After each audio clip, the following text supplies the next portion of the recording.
So Yeah. looks like we're live. Hey, everybody. We are live. Well, we don't like to admit that we're live. Actually, I usually wait a few minutes, or at least a minute, so I actually see that little eye. You don't see a little eyeball up there, do you? I see a live. Oh, I see a clock ticking at 0.2 seconds, and Yeah. yeah. Usually takes people a couple seconds, but we'll go ahead. I'm going to go ahead. This will be my first Stories of Sundown first intro music.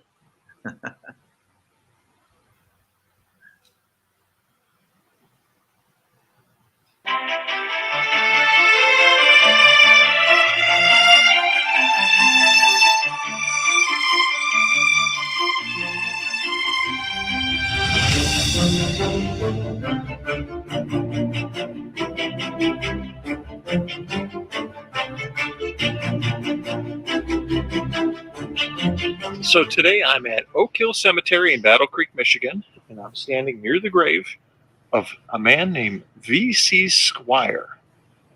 And I'm going to talk to you today a little bit about his story and some of the history of how he impacted Battle Creek. That is so cool. Yeah, that was a fun video to make. Did I lose you? No, you didn't lose me. Okay. I'm just hitting all the wrong buttons. Oh, okay. This is Mac McCullough with another episode from Willard Library of Stories at Sundown, and tonight we got Michael Delaware. Michael Delaware is a realtor first and foremost. That's how you pay the bills, right? Yep, that's exactly how I pay the bills. But he's has a rising profile, rising reputation as a history blogger. But before that, instrumental in the development of Home Run Dog Park, and I can see his pup. What's your pup's name? That's Mocha behind me there. Yeah, with the tail. Yeah. So she'll be joining us this evening. If she chooses to, yeah. So yeah, and recently added to the board at the Regional History Museum here in Battle Creek. So welcome, Michael. Well, thank you. Thank you for having me on. Yeah, well, it's probably taken way too long since we've been sort of dabbling in some of the same. Well, you're not dabbling. God, you're spending a lot of time on this stuff, but doing a lot of history work, and really happy to have you on finally. Yeah. A little bit of what you do. So, Michael, I just want to start with, you're not native here. You grew up in Arizona. Mm-hmm. Yeah. Phoenix area, right? Did I get that right? Grew up in Phoenix. Yep. And I left there when I was 18 years old, and I moved to Georgia for 15 years. And then I found my way to Michigan. I've been in Michigan about 21 years now. So our time here is actually about the same. So what is it about Battle Creek that brought you here? Or maybe better said, kept you here. I didn't come here. Yeah, I don't know what really brought me here. It was just kind of a long, winding trail. But what kept me here was, I guess, I like the community. It's been fun. It's not too small of a town. It's not too big of a town. It's just, a lot of great people here. A lot of fun. A lot of interesting history. Yeah, that's for sure. And I started becoming passionate about the local history a few years ago, and I decided to really jump into doing a lot more of it.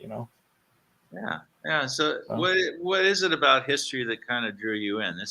We talked a little bit a couple of weeks ago that this wasn't a new interest necessarily. You've long had an interest in history. Yeah, I think it probably comes from my parents growing up. They always inspired me or encouraged me to read all the time. My mom's constant chant to us was, after school, you still got to keep studying. It's not over. You have to study all your life and always learn new things. And I just think, her taking us to history museums when we were a kid had a lot of impact. I mean, I grew up in the hot desert of Arizona where you didn't have a chance to go play outside in the summertime as much. We did play, but it was like, you get these blistering hot days. So my mom would take us as a group to the museum and just leave us there for a few hours. And we went places like that. We went to the library, so we became passionate about reading. getting interested in history. And it may not have been the history we wanted to learn at the time as a kid, but it was at least a uh, good starting point for us. And when I got to be an adult, I got to pick and choose the history I wanted to learn. Yeah. And I think, as you know, as an adult, I've always listened to audiobooks or read history books as probably most of the stuff that I would listen to or read, and it wasn't until recently, like in the last few years, that I had this YouTube channel that I'd started. I thought it would be a real estate channel at first, and I just, and it didn't go anywhere. And I just kind of did a few local community things. I really didn't have a direction for it, so I tabled it for like 10 years, and I decided to revisit it a couple of years ago with the pandemic year, and I said, well, I want to get something creative that I really enjoy, and I really enjoyed editing videos. At the time, I really looked at it, did a heart to heart talk to myself or study of review of what are the things I really enjoyed doing, and so I decided to restudy, take some new classes in it in present time that were available online, and just really up my game a little bit, and then I had to find a direction. So I started rebooting my channel. I just started doing tours around the city, trails, hiking trails, places of interest. And I kind of ran out of ideas on that. And one day I stumbled across, well, let me just go out and do a video on all these historic markers I have seen around town. Yeah. I did that, and it was like, wow, people were really, it wasn't that video got more views than some of the other ones. It did get quite a fair amount of views, but it was the comments and the feedback I was getting that really inspired me to say, well, I think I'm on to something here. And this is really aligns more with what I'm passionate about, Yeah. So why don't I crack the books and really learn and put some together, find some stories that people have never heard about, and at the same time, I get to enjoy studying and learning these things myself. And so it just all kind of came together. And after a while, I went to Oak Hill Cemetery. I'd heard about the place. I'd never visited. I'd lived here 20 years. I'd never been over to Oak Hill. I'd driven by it once or twice, never went in there. And when I went in there, it was like, wow. Yeah. I read Beyond These Gates a little bit before I went in there and got some summary of what was there. And I think I went on Find a Grave for the highlighted. And I said, well, let me just go find those graves first. So I went and did all the well-known ones in my first video. And that went really well. That video got a lot of responses. And I thought, well, wow, and I looked around the cemetery and I was like, there are so many other stories that no one ever knows about. Right. So what about these, And so I just started saying, I started challenging myself as I'm going to film 20 headstones, and I'm going to try to research every one of them, and I'm going to pick the best stories, and I'll make a video and see what people do, And then as soon as I started doing that, I started getting feedback or suggestions, and I started finding other references material from the library. Willard has been a big part of the picture for me. I mean, the online reference material is amazing, and I think I'm just kind of doing my part to make people aware of it, because there are so many great stories hidden in the nooks and crannies of all the material buried at Willard Library in the archives, And every time I go studying and go down a data path, it's a different adventure, and I still get amazed every time. It's like, wow, I have never heard of this. Just this past weekend on Memorial Day, I went down to Burr Oak Cemetery, for example. Right. And I thought, I've never done anything about it. I had one of my viewers reach out and say, hey, would you do a video on Burr Oak? And at one point we had a meeting. We're going to meet down there in February when it's cold. He wanted me to walk around the cemetery with his daughter, and just help her out with some history and teach her how I do things, And I said, yeah, you guys can be in the video. And we never managed to do it. And I kind of tabled the Burr Oak Cemetery until that weekend. I said, I got to go down there. I got to see what I got to try a new cemetery. And I went there. It's a beautiful cemetery. And I just went and filmed all the old section.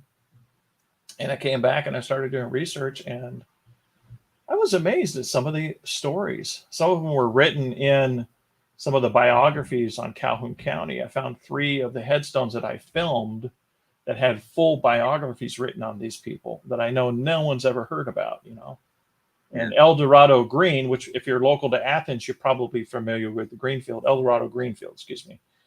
And if you're local to Athens, you probably heard of the Greenfield. They just restored a mansion down there that was the Greenfield Mansion.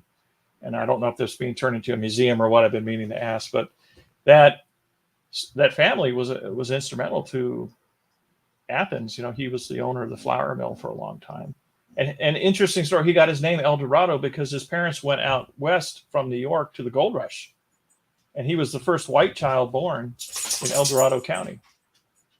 And so they named him El Dorado, And these stories that, like you say, they just kind of bubble up. You're not necessarily even looking for them, but I tell you, it makes me feel differently about a community when I start connecting like the names of streets with individuals. Or even, so I told you that I'm moving in, or we're settling into Orchard Street, and to know that that's somehow connected to the Merritt family and their orchard. I don't know if the orchard really went that far north, but it did. The orchard was all over that area. Yeah, that whole district was orchard, for a while. And I said to my partner the other night, I said, just think, Sojourner Truth probably walked around right here. I mean, her house is far from it. And it's just neat to bring, and I think when you talk about the response that you get, and you get amazing response, people really find that fascinating and somehow grounds them and connects them to where they are. Yeah. Yeah. Yeah, I've been getting a lot of folks that ask me to write a book. I'm starting to get those kind of messages. I've been doing this a while now. You got to write some books, and it would probably fit well with my channel. I just can't decide where to start. There's so many stories. So I'll probably come out with some kind of collected story book on either Southwest Michigan or local Battle Creek lore or something. I don't want to ever try to attempt to replace or compete with something like Tales of Battle Creek. That was a whole different book, a whole different story. But there are a lot of stories that, that I've taken from her work where she's mentioned something in a small paragraph. And then I went and dig into it and find a bigger story behind that little paragraph that she mentioned, And in her time, she died in the 80s somewhere, but it's like she didn't have the internet like we do.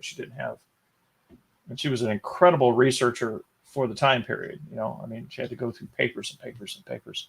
So to put together what she did was amazing,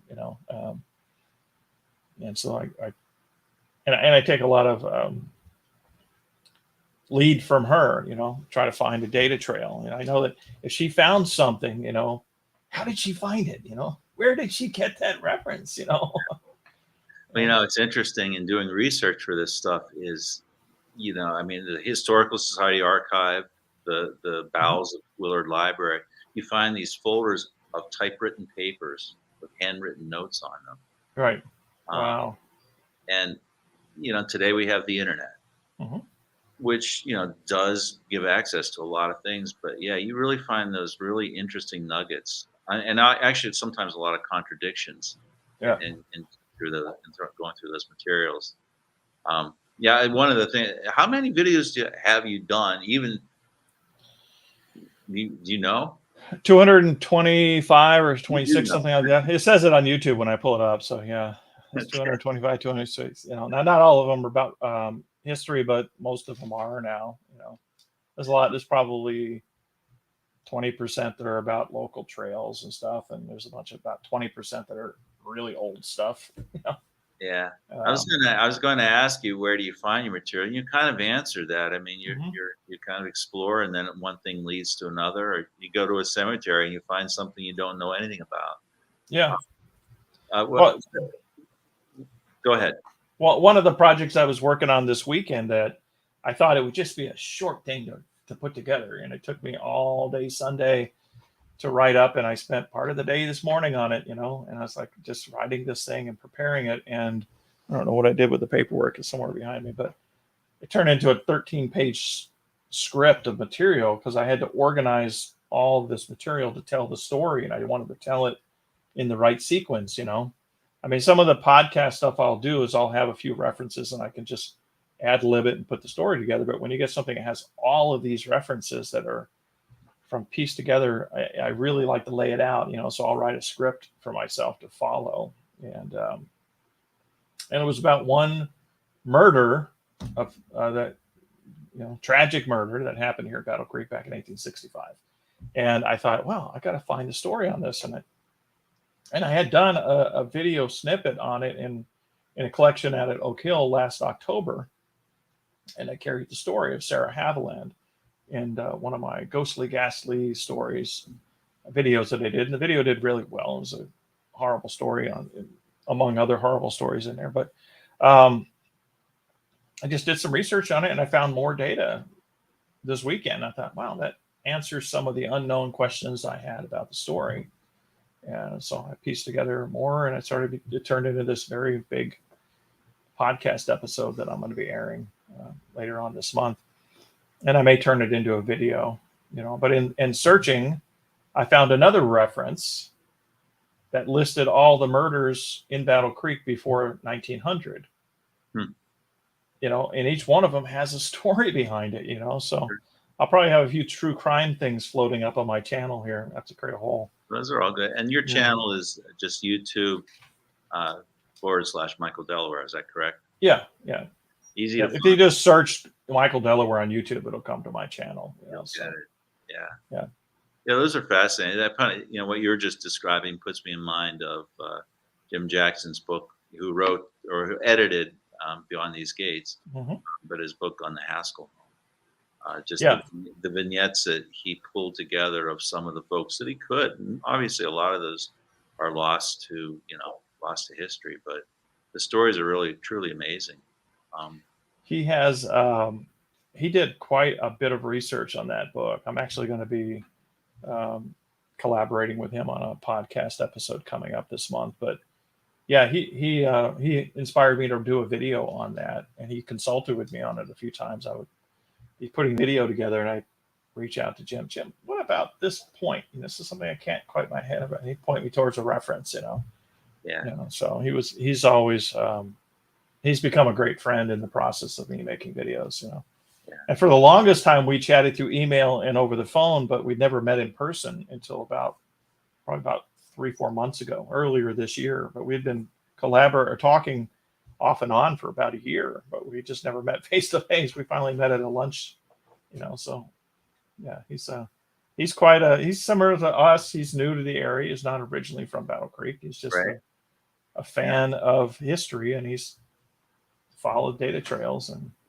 done his own research. And we've long had an extraordinary community around local history in Battle Creek. In my past experience at the paper, I knew of them, and of course I spoke to them and interviewed them. They would come, or they would suggest stories and things like that. Doing this kind of work, becoming more a part of that, it is its own reward in many ways, because to have people that have this shared passion about learning about our past, about our community's past, and I think that's the community part of that's really important. It's really a treasure, which kind of leads me to that question. We talked about this before about what the value of local history is to a community, even if that community doesn't always recognize it in obvious ways. What is that value, do you think? Well, I think if you can look at some old quotes. Even Winston Churchill said that if you want to understand the future, you need to understand the past, or something to that effect. And I really think that if you become expert on the past, you can actually see patterns or things to improve things in your community for the future.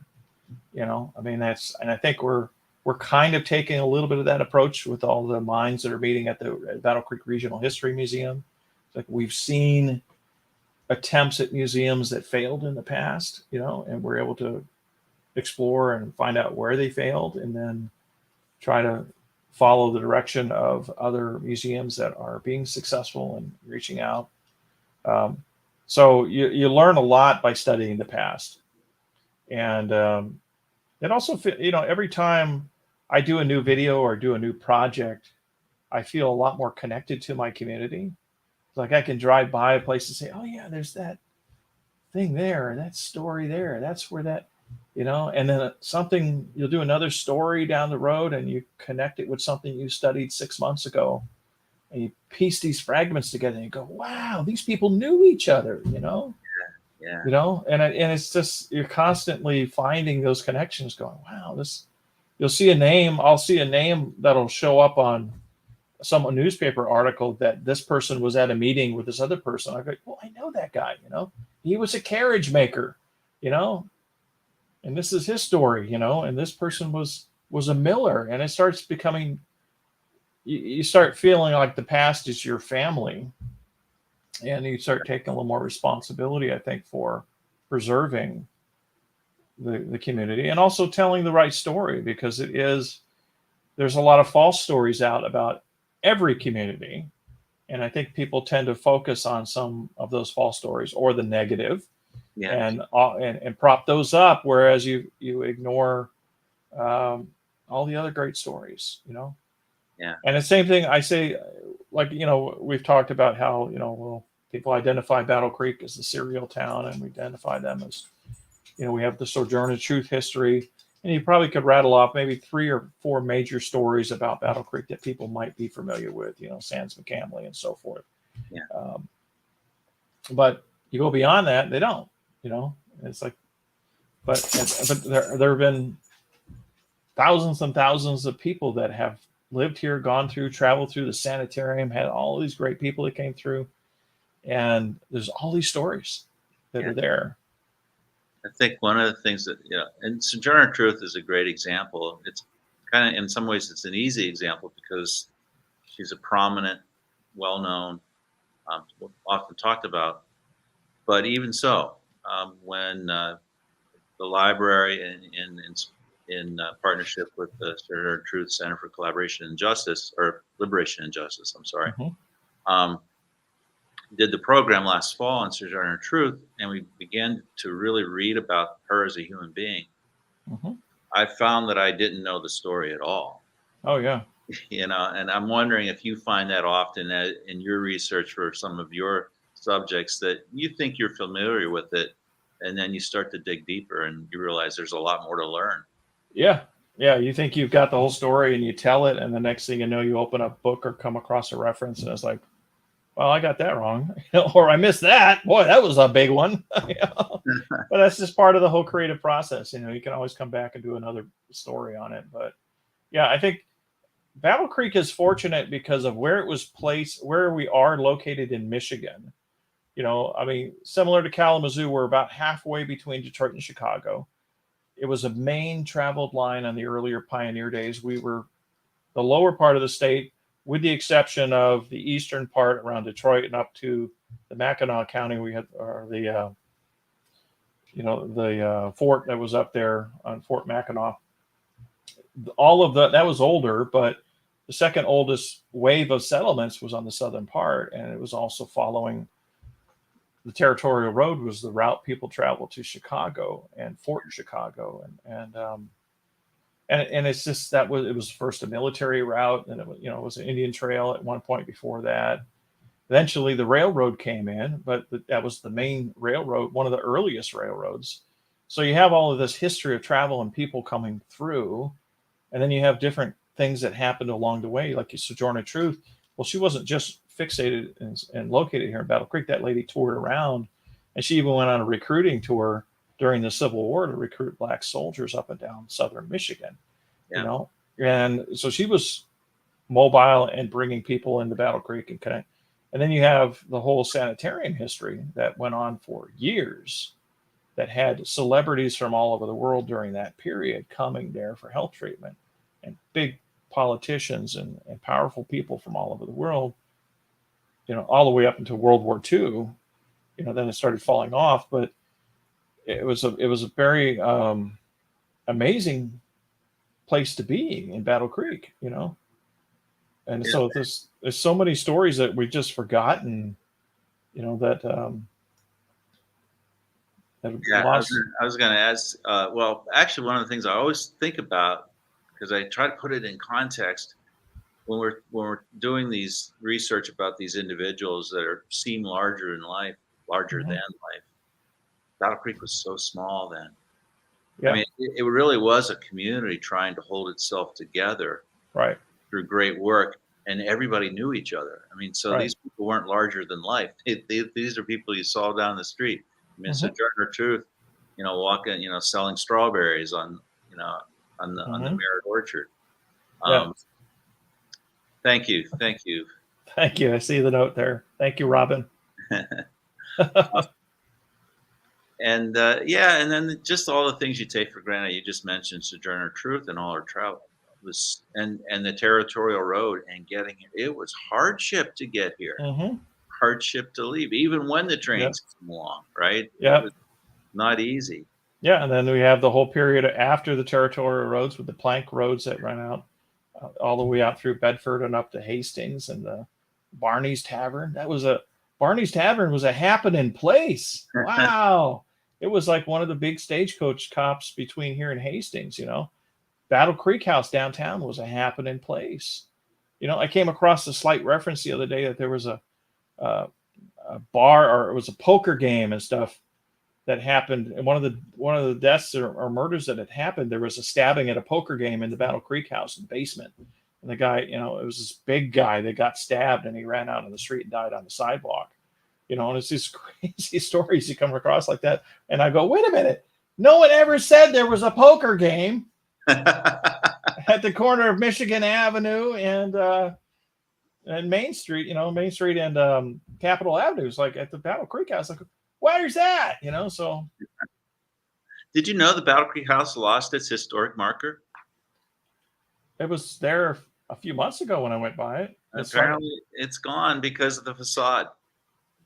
oh, they're changing the facade on it. They No, the took it. facade's there. I was pretty incredulous myself. The facade was there when they gave it a historic marker. I don't know why they took it away, but Well, because because it was on the front of the building there on 2 West Michigan. yeah. Well, I I asked filmed it Andrew last the other winter. day. I didn't see it. Is it gone? He told me it was. So, Oh, wow. and I guess I know that there's probably some technical reason, but what you just said, I mean, that building Yeah. still there, Yeah. I mean, it's and not there and anymore. The old one was torn down. It was a wooden building, the but burn down. there Yeah. were so many stories Didn't go connected with by. that. I mean, I was reading about the political life in 1850 when one of the Whig candidates won an election locally, and they had a bonfire right there in the middle of that intersection, and everybody was up on the balcony of the Battle Creek House, giving their pontificating their speeches and stuff. That was like a cool thing to do. They used to do bonfires in the middle of the street. That was the main intersection of the town. Yeah. So all of those things just fascinate me, and I go, wow, I gotta find more about the story. Yeah. And sometimes the stories are lost, and you really got to dig and find Yeah. creative ways to piece it together. And that's kind of one of the lessons is, I mean, they are still there Yeah, and you still can find them, but they're also endangered yeah, because the they really materials are. they're Yeah. on are deteriorating. Mhm. We don't have, and we're working on it as a community, but we don't have great, expansive archival quality places to keep them. Mhm. Um, we work with volunteers. Yeah. And that kind of leads to, I think, a question. I mean, is there an economic opportunity for a city like Battle Creek to really like leverage that history in a way that creates economic vibrancy? Well, we are hoping to accomplish some of that with the Battle Creek Regional History Museum. I can tell you that. I mean, we are really seriously putting together. We're working hard on getting phase one done this year. We have been drawing up the plans for the bigger exhibit space, which is going to take people through the history of Battle Creek and all of its facets.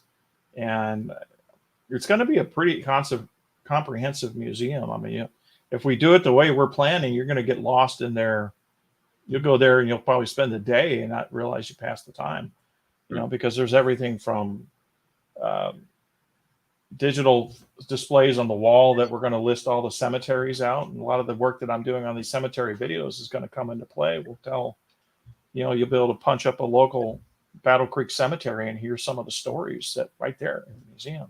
We'll put together or read, and then we'll do the same thing with veterans, buried at different cemeteries. And that's just some of the ideas that we're borrowing from other museums that we've been touring. And we want to do the same type of display on other subject matters too, so that, we have the physical displays, but then we also have the digital thing where, creates a lot more material and information in a small space, and just really, That's really exciting, yeah, and long overdue, frankly. right. Yeah. So yeah, we want to leverage that. We want to make it so that people, that some of the exhibits are something they're seen on a national level. Like, we're really keeping that in mind in the planning. Like, we've been fortunate to have a good relationship with the Del Shannon family, and they're excited about being part of the museum permanently. And Del Shannon has an international name that he's probably more popular in England than he is here in the United States. And you can say that because Mr. Poppenhole, who I interviewed on that recent podcast, he went over to England and he talked to a local guy at the hotel, like a busboy or something. And he said, "Hey, have you ever heard of Del Shannon?" The guy could rattle off all the Del Shannon songs because he was as popular as Elvis over there. Yeah. And it was kind of like the reverse of what we experienced with the British invasion. Like, everybody was keen on the Beatles and the Rolling Stones and things like that, and we knew all their songs. It was the reverse. All these pop stars from America were very popular over there. So Del Shannon was one of those, and a lot of his hits that were only maybe number 3 or 4 here were number 1 in England. And so it's just very interesting dynamic. So we're hoping, like, by putting the official Del Shannon exhibit as part of the museum, we're going to be creating a Del Shannon legacy room in the museum space, where you can see some of his memorabilia, hear some of his songs, and also tie that in with local Battle Creek music history connected in the same exhibit, so they can come in and hear, the local Battle Creek brass band and all the other different types of orchestras and things that have come through. And we're part of the history. I mean, there was a big music legacy. Look, we opened up with the story of V.C. Squire, Yeah. there were 4 major music stores at one time in Battle Creek. Yeah. And during that, yeah.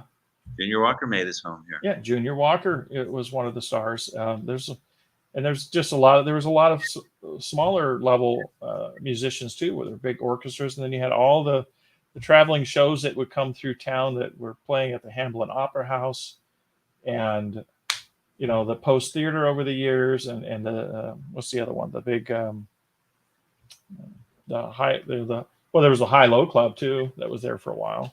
Yeah, but Dorado. the Bijou Theater was the other one that came after the Hamlin. The guy who took over the Hamlin turned it into the Bijou, and then he moved it 1 block over.